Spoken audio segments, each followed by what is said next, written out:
Bonjour. Asseyez-vous.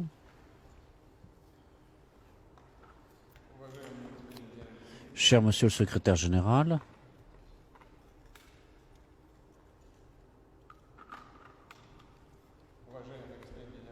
Monsieur le Secrétaire Général, très heureux de vous voir. Bonjour. Vous avez la traduction, c'est bon?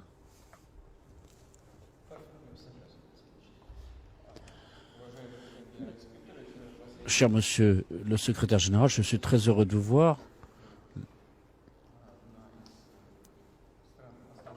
La Russie, comme un des pays fondateurs de l'Organisation des Nations Unies, a toujours soutenu cette organisation universelle. Nous considérons qu'elle n'est pas seulement universelle, mais unique en son genre. Il n'y a pas d'autre organisation dans la communauté internationale et nous soutenons autant que possible les principes sur lesquels elle a été fondée et nous allons continuer de le faire. Pour nous, c'est un peu étrange d'entendre les déclarations de nos collègues qui parlent d'un monde fondé sur des règles et nous considérons que les règles principales, c'est justement la charte de l'ONU et les documents adoptés par cette organisation et non pas je ne sais quel papier écrit par certains dans leur propre intérêt.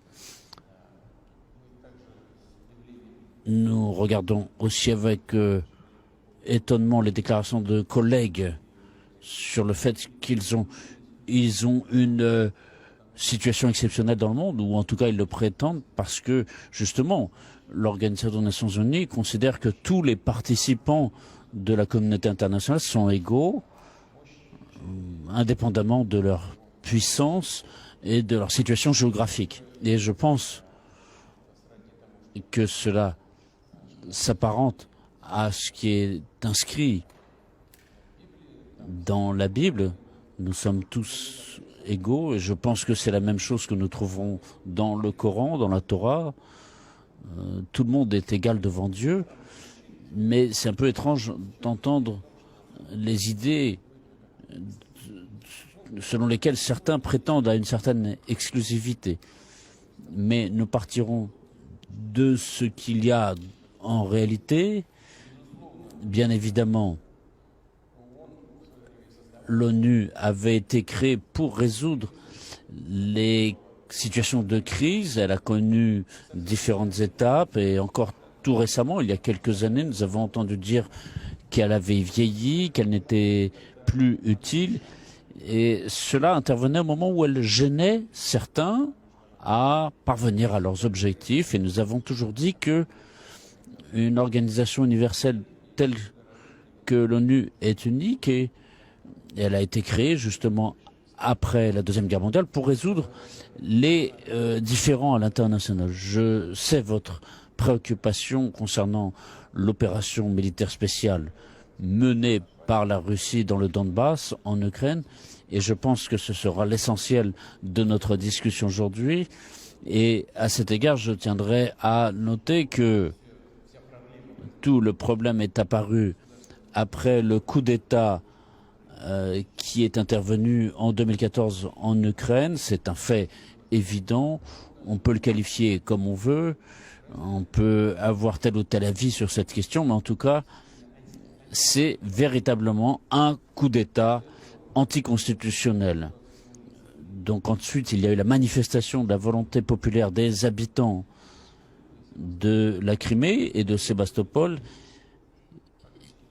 Ils ont donc agi comme avaient agi à leur époque les habitants du Kosovo.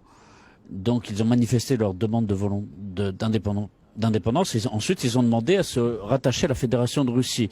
La différence, c'est que au Kosovo, la décision avait été prise par le Parlement, alors qu'en Crimée et à Sébastopol, c'était sur la base d'un référendum d'initiative populaire.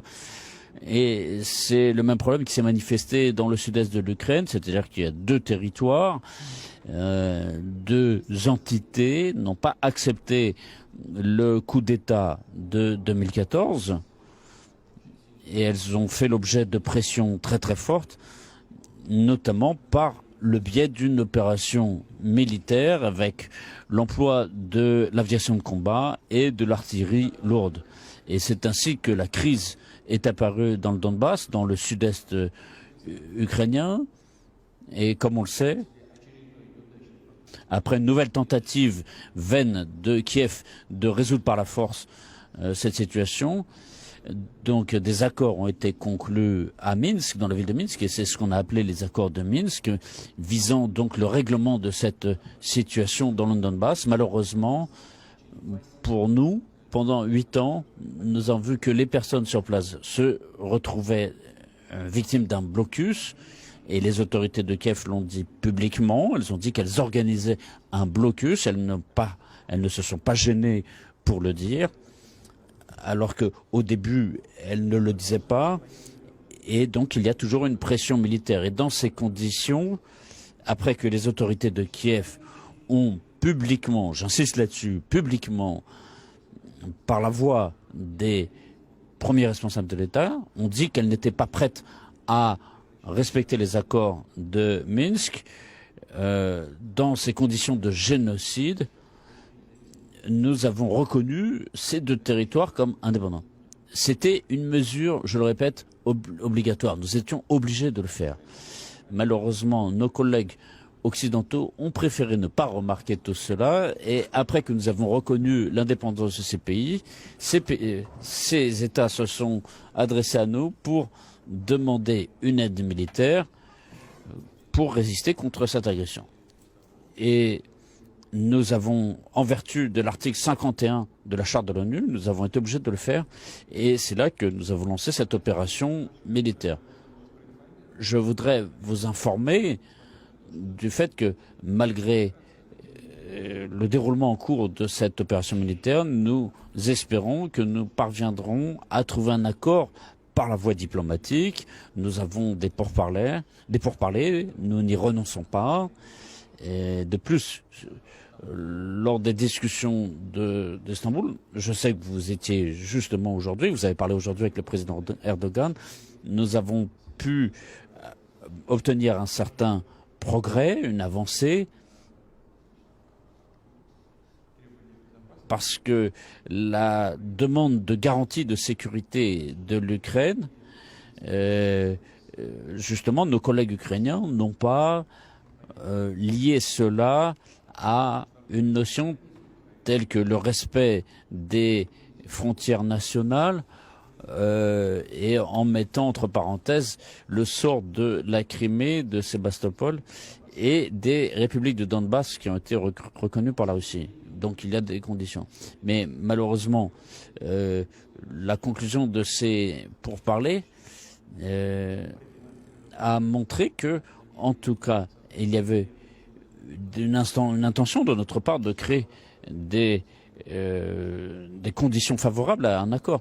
Mais nous avons été confrontés à cette provocation de Boutcha. Nous savons qui a fait cette provocation, nous connaissons ces personnes, et la position de nos négociateurs sur l'Ukraine a évidemment changé après cela. Et les négociateurs ukrainiens ont cessé de mettre entre parenthèses la question territoriale pour le règlement de la paix, c'est-à-dire la Crimée, Sébastopol et le territoire de Donbass. Ils ont refusé. Et dans le projet d'accord, on nous a dit que ces 2 questions doivent être réglées entre les chefs de l'État. Mais pour nous, c'est clair que ces questions, si nous les portons à la discussion des chefs d'État, sans les avoir réglées à l'avance, au préliminaire, au moins dans un projet, ne seront jamais résolues. Et on ne pourra pas les signer si on ne règle pas la question du territoire. On ne peut pas fournir de garantie de sécurité pour l'Ukraine. Mais malgré tout, les discussions se poursuivent. Elles se poursuivent aujourd'hui sous forme de visioconférence, et j'espère malgré tout que cela nous permettra de parvenir à un résultat positif. Voilà, c'est ce que je voulais dire en préliminaire. Nous aurons d'autres questions que nous allons aborder qui sont liées à cette question. On peut aussi discuter d'autres questions. Je suis très heureux de vous voir. Bienvenue à Moscou. Merci, Monsieur le Président. Je vous remercie de m'accueillir ici à Kremlin. C'est vrai qu'en tant que secrétaire général, je suis principalement préoccupé par les situations en Ukraine. J'ai une compréhension claire de ce dont nous avons besoin. C'est l'ordre multilatéral basé sur la charte de l'ONU et le droit international. Toutes règles qui seront introduites devraient l'être avec un consensus de la communauté internationale et correspondre pleinement aux normes du droit international. Je crois fermement en droit international, en charte de l'ONU. Voilà pourquoi nous avons souvent des points de vue différents sur les situations qui se produisent. Je comprends que la Fédération de Russie a un nombre de reproches concernant ce qui se passe en Ukraine, tout comme concernant la sécurité européenne. J'ai travaillé dans le cadre de plusieurs fonctions. Je me souviens que j'ai eu une réunion avec vous quand j'étais au poste du président de l'Union européenne, quand je travaillais dans le gouvernement portugais et quand j'étais responsable des relations Russie-UE. Je comprends votre mécontentement que vous éprouvez, mais de notre point de vue, ce mécontentement devrait être résolu sur la base des différents instruments proposés par la charte de l'ONU. Nous sommes persuadés que la violation de l'intégrité territoriale de n'importe quel pays ne correspond pas du tout à la charte de l'ONU. Nous sommes préoccupés par ce qui se passe et nous considérons qu'il y a eu une invasion sur le territoire ukrainien. Pourtant, je suis venu à Moscou avec une approche pragmatique. Nous sommes préoccupés par la situation humanitaire en Ukraine. L'ONU fait partie des négociations politiques. Nous n'avons jamais été invités pour participer dans le processus de Minsk ou dans le format Normandie. L'ONU n'a jamais fait partie de ces formats. Nous ne faisons pas partie des négociations. Et j'avais la possibilité de l'exprimer au président Erdogan. Nous avons un dialogue, nous soutenons le dialogue entre les deux pays et la bonne volonté de la Turquie pour le promouvoir. Mais notre tâche principale concernant la situation humanitaire en Ukraine, c'est d'améliorer cette situation, de la résoudre. C'est pourquoi aujourd'hui j'ai eu une réunion avec le ministre Lavrov et j'ai fait deux propositions. Première chose, mettre en œuvre notre proposition que nous avons formulée lors de la rencontre avec le ministre de la Défense. Nous avons une équipe qui travaille avec ce ministère pour éclaircir la situation concernant les corridors humanitaires. Cette coopération a été très fructueuse. Mais franchement, nous faisons face à un nombre de situations où la Russie déclare la création des corridors, l'Ukraine déclare la création d'autres corridors et finalement, rien n'est mis en œuvre en réalité.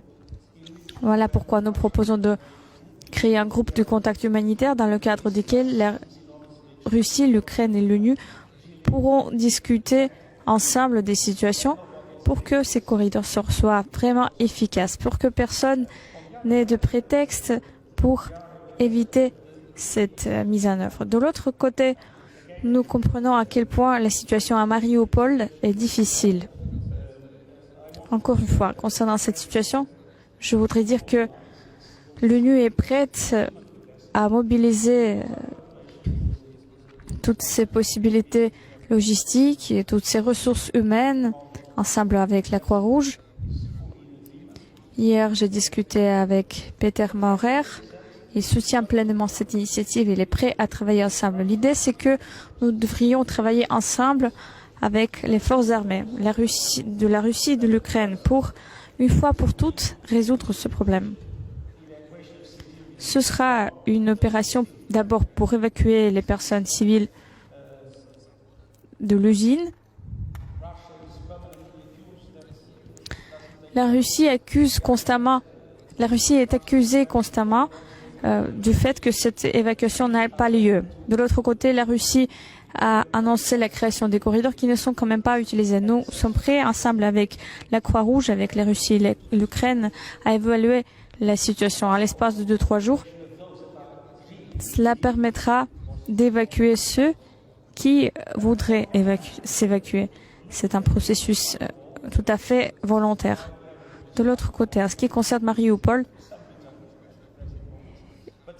une grande partie de la ville a été détruite. Beaucoup de gens y restent et sont dans une situation difficile. Ils veulent quitter la ville.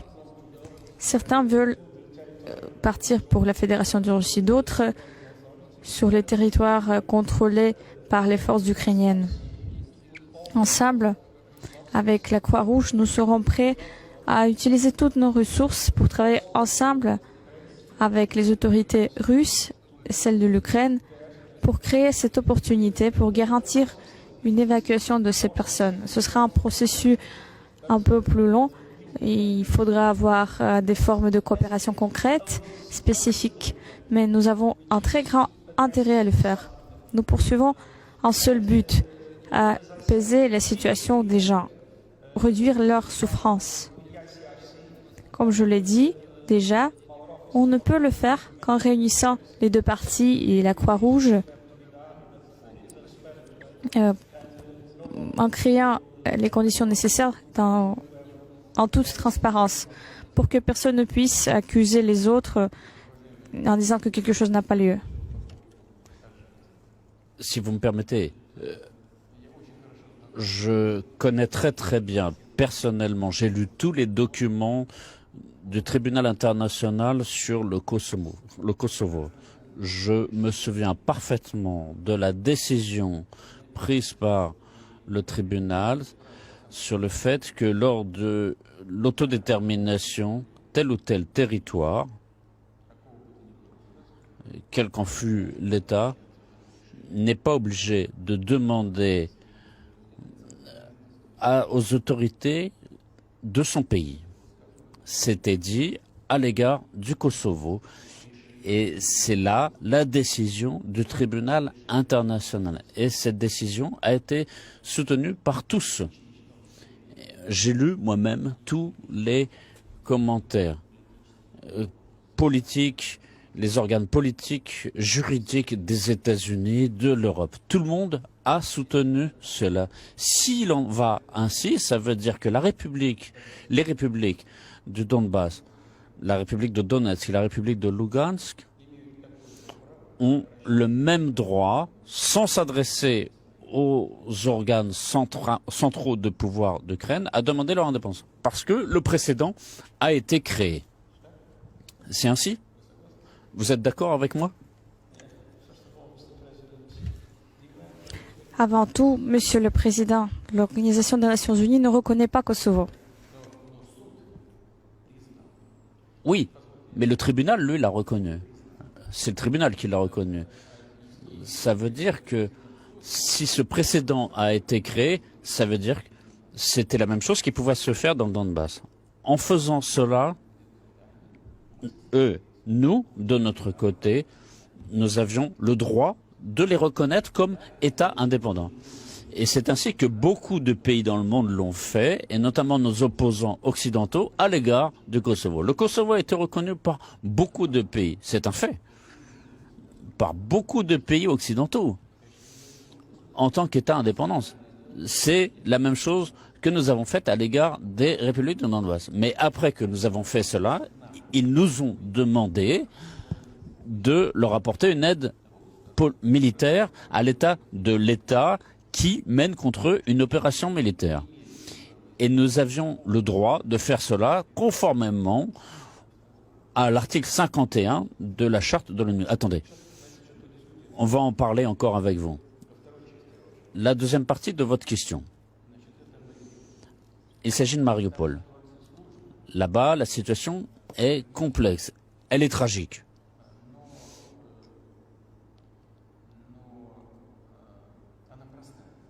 Mais en réalité, elle est toute simple. Aujourd'hui, j'ai parlé avec le président Erdogan. Il disait qu'il y a des combats. Il n'y a pas de combats là-bas. Ils sont terminés. Il n'y a plus de combats à Mariupol. Ils sont terminés. C'est-à-dire qu'il y a une partie de l'armée ukrainienne qui était installée dans d'autres zones industrielles. Elle s'est rendue. Ils sont prisonniers. Ils se sont rendus. C'est presque 1300 hommes qui se sont rendus. Et en réalité, même un peu plus que ça. Il y a des blessés. Ils sont aujourd'hui dans de bonnes conditions. Et ceux qui ont été blessés bénéficient d'une aide médicale appropriée par nos médecins. Si le territoire de l'usine Azovstal est complètement isolé, j'ai donné l'ordre de ne pas mener d'assaut. Il n'y a pas de combat. Oui, nous entendons dire que de la part des autorités ukrainiennes qu'il y a des civils là-bas. Alors, les militaires ukrainiens sont obligés de les laisser sortir. Ou bien, ils agissent comme des terroristes dans beaucoup de pays, comme Daesh en Syrie, qui se sert des civils comme un bouclier humain. Donc, il n'y a pas plus simple que de les laisser sortir, ces civils. Vous dites que les couloirs humanitaires établis par la Russie ne fonctionnent pas. Monsieur le secrétaire général, on vous a induit en erreur. Ces corridors fonctionnent. C'est plus de 100 000 personnes qui en sont bénéficiées. 130 000 ou 140 000. Ils peuvent aller où ils veulent. Certains veulent aller en Russie, d'autres veulent aller en Ukraine. Où ils veulent. On ne les retient pas. On leur apporte une aide, un soutien. C'est la même chose que l'on peut faire avec les civils si effectivement il y en a sur le territoire d'Azovstal. Un exemple d'attitude humaine vis-à-vis d'elle est manifeste, c'est évident. Tout le monde le voit. Parler avec ces gens qui sont sortis de là-bas. Qu'est-ce qu'il y a de plus simple pour les militaires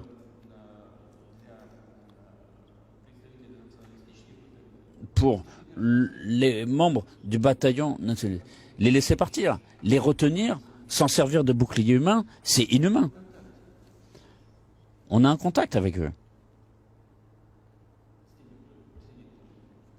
Ceux qui sont réfugiés dans les sous-sols d'Azovstal, ils ont un bon exemple.